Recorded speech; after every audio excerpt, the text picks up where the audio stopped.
வணக்கம். நான் தெய்வானை. இந்த சேனல்ல நம்ம எத்தியோப்பியாவ பத்தி பார்த்துட்டு இருக்கோம். எத்தியோப்பியா மக்கள் எல்லாருமே ஒரு தனி உலகத்துல வாழ்றாங்க அப்படின்னு சொன்னா, அது தவறாகாது அப்படின்னு நினைக்கிறேன். ஏன்னா, எத்தியோப்பியால வாழ்ற நெறைய மக்களுக்கு, உலக நாடுகள் எல்லாம் இப்ப எந்த வருடத்துல இருக்காங்க அப்படின்றதே தெரியாது.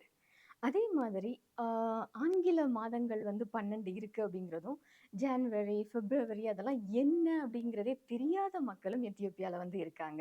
ஏன்னா எத்தியோப்பியால வந்து நடக்கிற ஆண்டு வேற, எத்தியோப்பியால வந்து அவங்க பின்பற்ற மாதங்கள் வந்து வேற.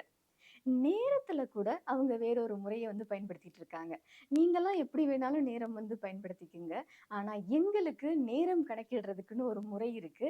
அதுபடி தான் நாங்க வந்து நேரம் வந்து கணக்கிடுவோம், பின்பற்றுவோம் அப்படின்னு காலம், நேரம் எல்லாமே தங்களுக்குன்னு ஒரு பாணிய வச்சுக்கிட்டு பின்பற்றிட்டு வந்துட்டு இருக்காங்க. அத பத்தி தான் இன்னைய வீடியோல பார்க்க போறோம்.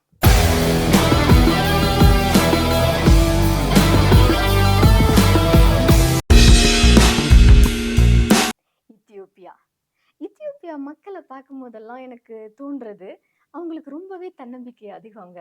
அவங்க ஒரு விஷயம் அவங்களுக்கு தெரியும் அப்டின்னா, அதுல வந்து ரொம்பவே வந்து உறுதியா இருப்பாங்க. அந்த விஷயம் தான் வந்து சரி அப்டின்னு வந்து அவங்க போராடவும் வந்து செய்வாங்க. தன்னிச்சையா முடிவெடுத்து செயல்படுத்தவும் வந்து அவங்க விரும்புவாங்க.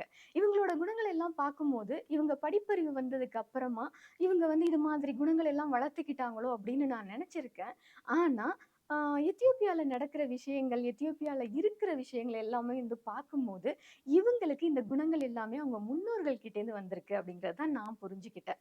அவங்களோட முன்னோர்களும் நம்ம முன்னோர்களைப் போலவே ரொம்ப விவேகமா இருந்திருக்காங்க.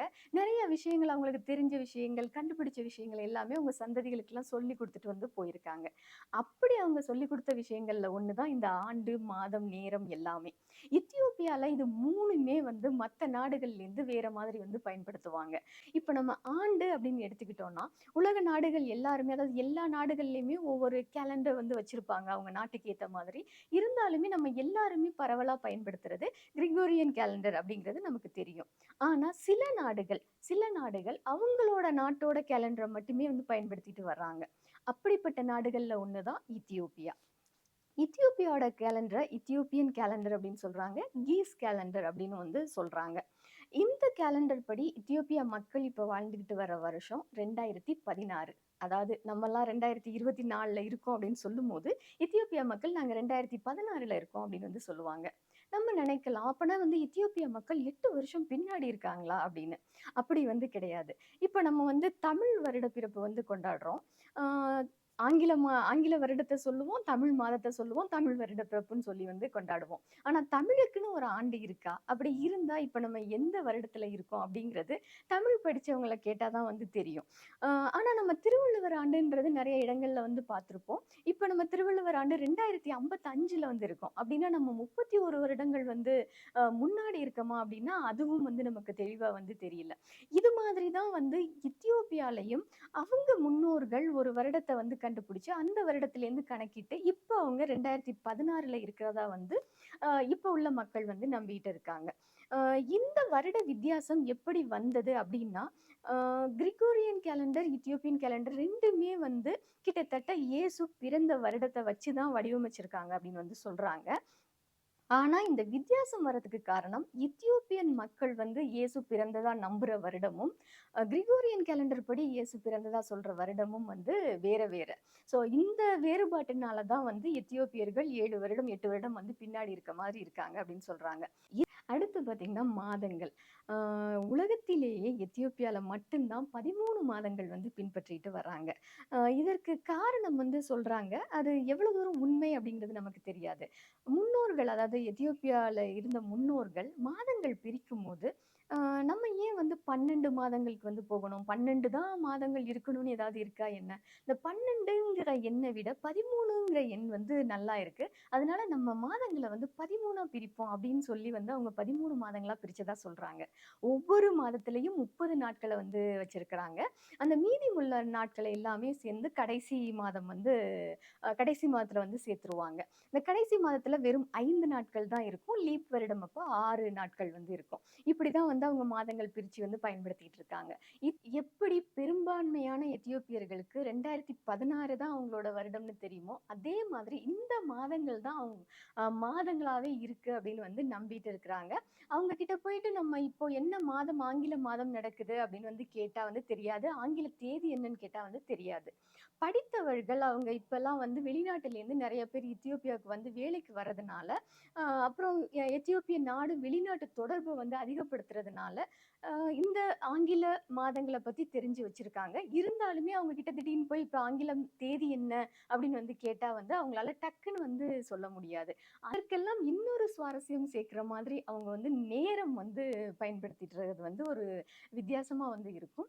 அ உலக நாடுகள் எல்லாத்துலயுமே நம்ம எல்லா இடங்கள்லயுமே நம்ம ஒரே மாதிரி நேரம் தான் வந்து பயன்படுத்திட்டு இருக்கோம். அதாவது நேரம் வந்து ஒரு சமயத்துல ஒவ்வொரு நாட்டிலேயும் வெவ்வேறு மாதிரி இருந்தாலும், நம்ம பயன்படுத்துற முறை அப்படிங்கிறது ஒண்ணா இருக்கும். ஆனா எத்தியோப்பியால மட்டும் தான் வந்து வேற மாதிரி வந்து ஒரு முறை வந்து பயன்படுத்துறாங்க.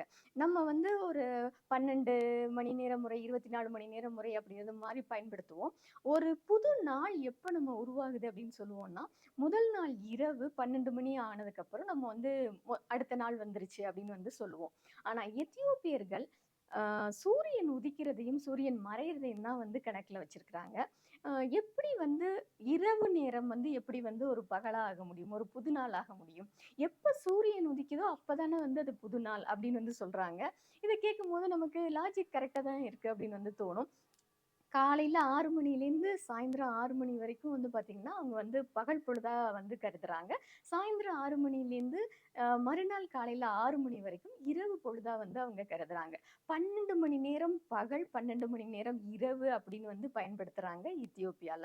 அதனால காலையில இந்த 6 மணிக்கு முடிஞ்சதுக்கு அப்புறமா 7 மணின்னு ஆரம்பிக்கும் இல்லையா? அப்பதான் வந்து சூரியன் உதிச்சு புது நாள் வரதா அவங்க கருதுறதுனால, அந்த 7 மணிய அவங்க 1 மணி அப்படின்னு வந்து சொல்லுவாங்க. அதாவது நம்மலாம் காலையில 7 மணி ஆயிடுச்சுன்னு சொன்னா, அவங்க வந்து காலையில 1 மணி ஆயிடுச்சு அப்படின்னு வந்து சொல்லுவாங்க. நம்ம 8 மணிங்கிறத 2 மணின்னு சொல்லுவாங்க. இதே மாதிரி அவங்க வந்து மணி கணக்கு பண்ணிக்கிட்டே போவாங்க.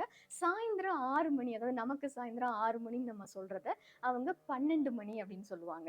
திரும்பி அந்த 12 மணி முடிஞ்சோனே 7 மணிலேருந்து 1 மணி அப்படின்னு வந்து கணக்க எடுக்க ஆரம்பிச்சுருவாங்க. இப்படிதான் எத்தியோப்பியால மக்கள் வந்து நேரம் வந்து கணக்கிட்டு வந்து பயன்படுத்திக்கிட்டு இருக்கிறாங்க. எத்தியோப்பியால நம்ம எங்க போனாலுமே அவங்களோட லோக்கல் டைம் தான் தெரியும். வெஸ்டர்ன் டைம் வந்து பயன்படுத்துற இடங்கள் வந்து ரொம்பவே வந்து கம்மி. ஆ சில இடங்கள் தேவை அப்படிங்கிற இடங்கள்ல மட்டும் தான் வந்து இந்த வெஸ்டர்ன் டைம் வந்து பயன்படுத்துவாங்க. நான்லாம் எத்தியோப்பியா போன புதுசுல 2 மணிக்கு வாங்க அப்படின்னு சொல்லுவாங்க. அ நான் போய் தவறா போய் நிப்பேன். பார்த்தா வந்து அது 8 மணியா இருக்கும். 8 மணிக்கு வாங்கன்னு சொல்லுவாங்க. அது பார்த்தீங்கன்னா, மதியம் 2 மணியா இருக்கும். சில குழப்பங்கள் வந்து ஆரம்பத்துல இருந்துட்டே இருந்தது. அ எத்தியோப்பியால இருக்கிற வரைக்கும் நான் வந்து ஒவ்வொரு தடவையும் ஆ ஏதாவது ஒரு டைம் இப்ப வாங்க அப்படின்னு சொன்னாங்கன்னா, இது வெஸ்டர்ன் டைமா, லோக்கல் டைமா அப்படின்னு கேட்டுட்டு தெளிவுபடுத்திட்டு தான் வந்து வருவேன். நீங்களும் எப்பயாவது எத்தியோப்பியா போறதுக்கு நேரிட்டால், ஆ எத்தியோப்பியாவோட டைம் வந்து தெரிஞ்சுக்கிட்டு, அதுக்கேத்த மாரி இருந்தீங்கன்னா, நீங்க எந்த பிரச்சனைகளையும் சந்திக்காம, உங்களோட பயணத்த வந்து நல்லபடியா தொடர முடியும். ஆ இதையெல்லாம் கேட்கும்போது தோன்ற ஒரே ஒரு விஷயம், இப்ப நம்மகிட்ட தமிழ் புத்தாண்டு எப்போ அப்படின்னு வந்து கேட்டா, நம்ம வந்து சொல்லுவோம். தமிழ் மாதம் வந்து கேட்டா கூட சொல்லிடுவோம். ஆனா தமிழ் தேதி வந்து கேட்டா, நம்ம எல்லாருமே கொஞ்ச நேரம் யோசிப்போம். நம்ம பார்த்து தான் வந்து சொல்ற மாரி இருக்கும். ஆ நம்ம முன்னோர்கள் நமக்கு என்ன குடுத்துட்டு போயிருக்காங்க அப்படிங்கிறதே நமக்கு முழுமையா வந்து தெரியறதில்ல.